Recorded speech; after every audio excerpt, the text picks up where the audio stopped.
Class 5-এর English বইয়ের revision লেসনের বেশ কিছু অ্যাক্টিভিটিস আমরা করে নেব। এর আগের পার্টে আমরা রিভিশন লেসনের এই কমিক স্ট্রিপটা পুরো পড়ে নিয়েছিলাম। আর এখানে এই যে অ্যাক্টিভিটি 1 আর এখানে এই যে অ্যাক্টিভিটি 2A এটা করে নিয়েছিলাম, কিন্তু এইটা আমি করিনি, মানে আমাদের অ্যাক্টিভিটি 2টা অ্যাক্টিভিটি 1-এর যে পরের বিটা সেটা আমরা করিনি, তো সেটা আজকে আমরা করব।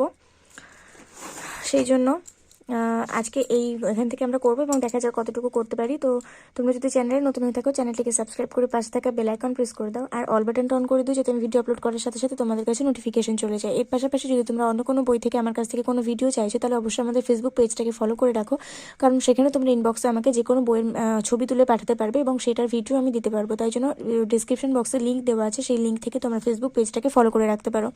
আর এর পাশাপাশি যদি তোমাদের মনে হয় যে তোমরা অঙ্ক নিয়ে সমস্যায় আছো, তাহলে অবশ্যই আমাদের অঙ্কের যে চ্যানেলটা আছে তমসা ম্যাথ স্কুল বলে খোলা, তো সেটা তোমরা সাবস্ক্রাইব করে নিতে পারো। ডিসক্রিপশন বক্সে ভালো করে নামটা লিখে দেওয়া আছে এবং সেই স্পেলিং সহ তোমরা যদি ইউটিউবে চ্যানেল নেমটা সার্চ করো তাহলে অবশ্যই চ্যানেলটা পেয়ে যাবে এবং সেটাকে সাবস্ক্রাইব করে দিতে পারো অঙ্কের জন্য। তো চলো আমরা এবার ভিডিও শুরু করি।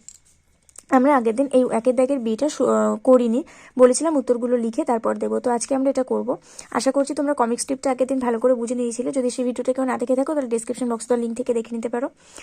আজকে দেখো প্রথমে এই দাগের কোয়েশ্চেন আছে, how did grandmother describe the Angel, কিভাবে ঠাকুমা অ্যাঞ্জেলটাকে বর্ণনা করেছিলেন। তো এখানে আমরা উত্তর হিসেবে লিখব, grandmother described the angel by saying that she had bright wings and she took little children on a tour of the sky if they were good. ঠাকুমা অ্যাঞ্জেলটাকে এইভাবে বর্ণনা করেছিলেন এটা বলার মাধ্যমে যে তার উজ্জ্বল ডানা ছিল এবং তিনি ছোট ছোট ছেলে মেয়েদেরকে আকাশের একটা ভ্রমণ করাতে নিয়ে যেতেন যদি বাচ্চাগুলো ভালো হতো তবে। নেক্সট কোশ্চেন আমাদের আছে যে why do the angels take children on a tour, কেন ওই পরীটা চিলড্রেনদেরকে স্কাই ট্যুরে নিয়ে যেতেন। তো এখানে আমাদের আনসার হবে যে the angels take children on a tour of the sky if they were good, যদি বাচ্চারা ভালো হতো তাহলে তিনি তাদেরকে একটা আকাশের ভ্রমণ করাতে নিয়ে যেতেন। তারপরে কোয়েশ্চেন আছে what were the beautiful things the boy saw in his dream, ছেলেটা তার ঘুমের স্বপ্নের মধ্যে কি কি সুন্দর সুন্দর জিনিস দেখেছিল। তো এখানে আমরা উত্তরটা লিখবো, এখানে আমি লিখতে ভুলে গেছিলাম তাই এই চিহ্নটা দিয়ে উপরে লিখে দিয়েছি। The beautiful things that the boy saw in his dream, sparkling stars and bright moon and obviously an Angel, যে সুন্দর জিনিসগুলো ছেলেটা ঘুমিয়ে স্বপ্নের মধ্যে দেখেছিল, ঝকমকে তারা, উজ্জ্বল চাঁদ এবং অবশ্যই একটি পরী। What did the boy understand when he woke up, যখন ছেলেটা ঘুম থেকে উঠলো তখন সে কি বুঝতে পেরেছিল।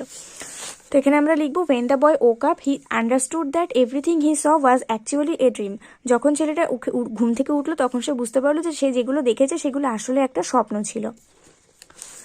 এরপরে আমরা অ্যাক্টিভিটি 2 তো আগের দিন সলভ করে নিয়েছিলাম, আজকে অ্যাক্টিভিটি 2 এর বিটা আমরা সলভ করব। এখানে বলা হয়েছে যে write the names of the adult animals of birds one is done for you, এখানে বলা হয়েছে যে এখানে সবার ছানাদের ইংলিশে কি বলে সেটা বলে দেওয়া আছে, বা তাদের বাচ্চাদের এখানে তোমাদেরকে বলতে হবে যে তারা প্রাপ্তবয়স্কতে তাদেরকে কি বলা হয়। যেরকম আমরা কুকুরের ছানাকে পাপ্পি বলি, তো কুকুরকে কি বলা হয় ডগ, কিটকে আমরা এই ছাগলের ছানাকে আমরা ইংলিশে কিট বলি, আর ছাগলকে আমরা ইংলিশে বলবো গোট। এগুলো কিন্তু সব মেয়ে স্ত্রীলিঙ্গর কথা বলছি, ঠিক আছে, স্ত্রীলিঙ্গে তো এইগুলো বলা হয়, পুরুষলিঙ্গে কিন্তু এগুলো আলাদা। যেরকম সিংহ বা বাঘের ছানাকে আমরা কাপ বলি, তো সেক্ষেত্রে টাইগার বা লায়ন হবে প্রাপ্তবয়স্ক, এখানে হবে। কিটেন, আমরা বেড়ালের ছানাকে কিটেন বলি, তাহলে এখানে ক্যাট হবে। আর আমরা ভেড়ার ছানাকে ল্যাম্প বলি, তাহলে এখানে শিপ হবে। আর আমরা ইগলের ছানাকে ইগলেট বলি, তাহলে এখানে ইগল হবে। এবার অ্যাক্টিভিটি 3 এতে বলেছে যে এখানে ম্যাসকুলিন জেন্ডার আর ফেমিনিন জেন্ডার ঠিক করে দেওয়া আছে, মানে স্ত্রীলিঙ্গ আর পুংলিঙ্গ তোমাদেরকে ঠিক করতে হবে কোনটা পুংলিঙ্গ কোনটা স্ত্রীলিঙ্গ এবং সেটা কি আছে সেটা তোমাদেরকে দেখে মনে করে বলতে হবে। তো দেখো পুরুষ ঘোড়াকে আমরা হর্স বলে থাকি, আমরা সবাই জানি যে হর্স মানে ঘোড়া, তাই তো যখনই তোমাকে কেউ জিজ্ঞাসা করে যে ঘোড়ার ইংরেজি কি, তোমরা তখনই উত্তর দাও হর্স মানে ঘোড়া। কিন্তু তোমরা কি কখনো ভেবে দেখেছো যে হর্সটা তো পুংলিঙ্গে, মানে ছেলে ঘোড়াকে আমরা হর্স বলি, তাহলে মেয়ে ঘোড়াকে কি বলা হয়, মেয়ে ঘোড়াকে বলা হয় মেয়ার, MARE, মেয়ার। যদি এখন তোমাকে কেউ একটা মেয়ে ঘোড়া দেখিয়ে বলে যে এটা কি, তুমি কিন্তু তখন এটা বলতে পারবে না যে এটা একটা হর্স, তোমাকে বলতে হবে যে দিস ইজ এ মেয়ার, এটি একটি স্ত্রী ঘোড়া, MARE। তারপরে ম্যাসকুলিন জেন্ডারে যদি টাইগার থাকে, টাইগার আমরা বাঘকে মানে পুরুষলিঙ্গকে আমরা বাঘকে বাঘ বলি, মানে টাইগার বলি। তো স্ত্রীলিঙ্গকে সেটা কি বলবো, টাইগ্রেস, মানে বাঘিনী। Tigress, TIGRESS। তো ডগ, পুরুষ লিঙ্গে আমরা কুকুরকে ডগ বলি, কিন্তু মেয়ে কুকুরের ইংরাজিটা কি কেউ জানো? মেয়ে কুকুরের ইংরাজি হচ্ছে বিচ, BITCH, বিচ।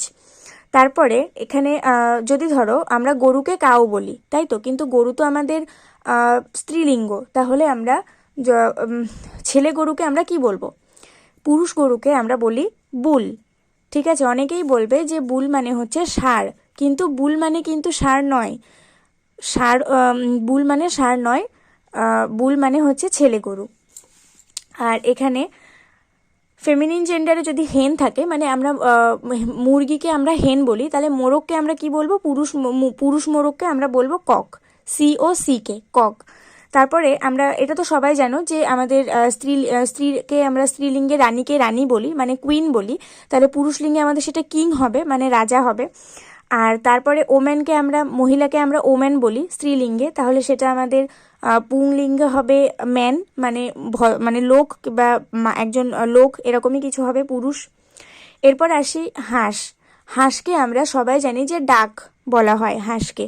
যখনই হাঁস দেখা হয় তখনই আমরা বলি দিস ইজ এ ডাক, কিন্তু ডাক মানে তো মেয়ে হাঁস। যদি ছেলে হাঁস হয় তাহলে সেটাকে আমরা কি বলবো?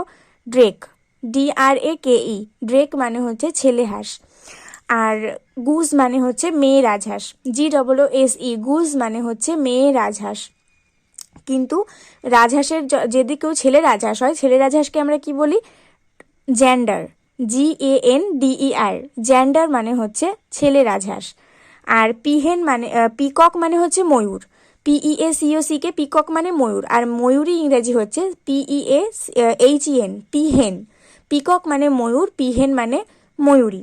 তো এখানে পুংলিঙ্গ আর ফেমিনিন জেন্ডারগুলো আমি ভালো করে বুঝিয়ে দিলাম। এবার আমরা অ্যাক্টিভিটি 3 বি করব। এখানে বলা আছে যে এখানে যে জেন্ডারগুলো তোমাদের আন্ডারলাইন করে দেওয়া আছে, ঠিক তার অপোজিট জেন্ডারটা তোমাদেরকে বসাতে হবে।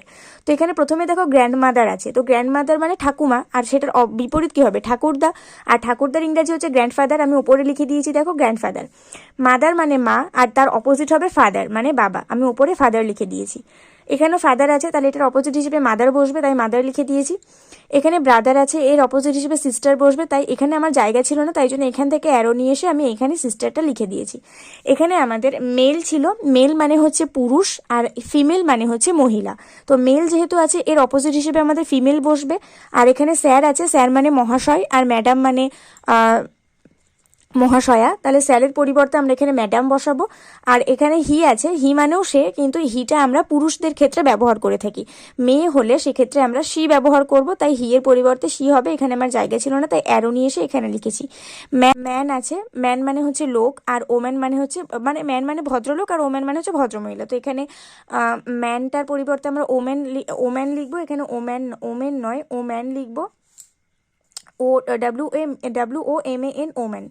এবার দেখো এখানে বেশ কিছু কোয়েশ্চেন দেওয়া আছে, যেগুলো কুইজ টাইপের, তোমাদেরকে এগুলোর উত্তর লিখতে হবে।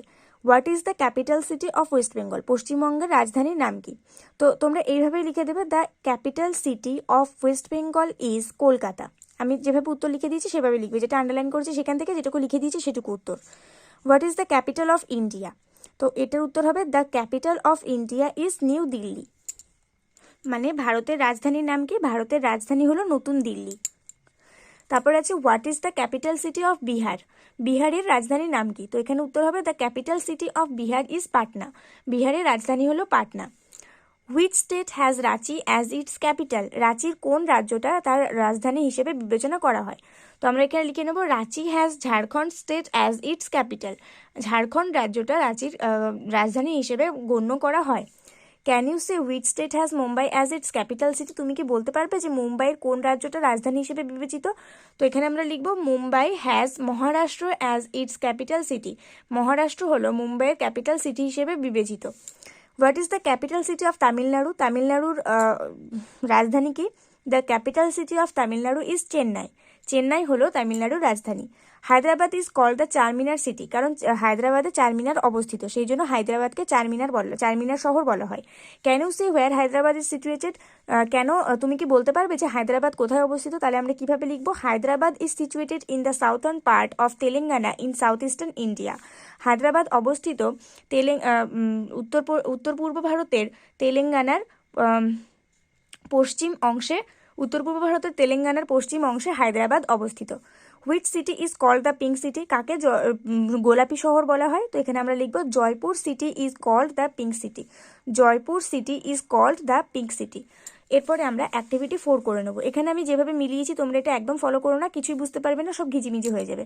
আমি যেটা বলছি সেটা মুখে ফলো করো। একটা করে দেওয়া আছে তোমাদের, ম্যাসন মানে হচ্ছে রাজমিস্ত্রি, আর মেক্স হাউসেস মানে ঘর তৈরি করে। তাহলে এই ম্যাসনের সাথে মেক্স হাউস হবে, কারণ রাজমিস্ত্রি ঘর বাড়ি তৈরি করে। এরপরে আছে পর্টার, পর্টার মানে কুলি। আর এখানে আছে ক্যারিজ গুডস মানে মালপত্র বহন করে। তাহলে কুলি আমাদের মালপত্র বহন করে, তাই জন্য পর্টারের সাথে ক্যারিজ গুডস হবে। ডক্টর, ডক্টর হচ্ছে আমাদের কি করে, লুকস আফটার পেশেন্টস, রোগীদের দেখাশোনা করে, তাই ডক্টরের সাথে লুকস আফটার পেশেন্টস হবে। সোলজার মানে সৈনিক, ইনি কি করেন, ফাইটস ইন ওয়ার্স, যুদ্ধে লড়াই করেন, তাই সোলজার্স ফাইটস ইন ওয়ার্স হবে। বারবার মানে নাপিত, ইনি কি করেন, ইনি কাটস হেয়ার মানে চুল কাটেন, তাই জন্য বারবার সাথে কাটস হেয়ার হবে, কাটস হেয়ার হবে। পাইলট মানে বিমান চালক, ইনি কি করেন, ড্রাইভস এরোপ্লেনস, এরোপ্লেন চালান, তাই জন্য পাইলটের সাথে ড্রাইভস এরোপ্লেনস হবে। কোবলার মানে মুচি, ইনি কি করেন, ইনি জুতো ঠিক করেন, মানে এখানে রিপেয়ার্স শুজ, জুতো ঠিক করেন, তাহলে কোবলারের সাথে রিপেয়ার্স শুজ হবে।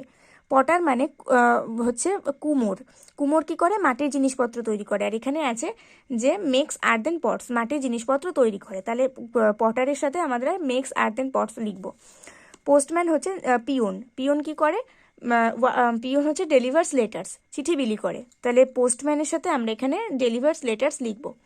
তারপরে আছে ওয়াশারম্যান মানে ধোপা, ধোপা কি করে, ওয়াশেস ক্লথস, কাপড় জামা কেচে দেয়, তাহলে এখানে ওয়াশারম্যানের সাথে আমরা ওয়াশেস ক্লোথস লিখে দেবো। এরপরে আছে কার্পেন্টার মানে ছুতোর, ছুতোর কি করে, makes chairs tables, chair table তৈরি করে, তাহলে কার্পেন্টার মানে যে কাঠের কাজ করে আর কি, তো কার্পেন্টারের সাথে মেক্স চেয়ার্স টেবিলস এগুলো হবে। তারপর আছে টেইলর মানে দর্জি, দর্জি কি করে, স্টিচেস ক্লথস, কাপড় সেলাই করে, তাহলে টেইলরের সাথে স্টিচেস ক্লথস লিখবো। তো আজকে আমাদের এই পর্যন্ত থাকলো, পরের ভিডিওতে আমরা এখানে এই অ্যাক্টিভিটি 5 থেকে করব, এখানে অ্যাক্টিভিটি 5 থেকে করব। আজকে ভিডিও এই অ্যাক্টিভিটি 4 পর্যন্ত থাকলো। ভিডিওটা ভালো লাগলে অবশ্যই একটা করে লাইক করে দিয়ে বন্ধুদের সঙ্গে অনেক শেয়ার করে দাও। নেক্সট ভিডিওতে দেখা হবে, ততক্ষণ পর্যন্ত সবাই ভালো থাকো, সুস্থ থাকো, মন দিয়ে পড়াশোনা করতে থাকো।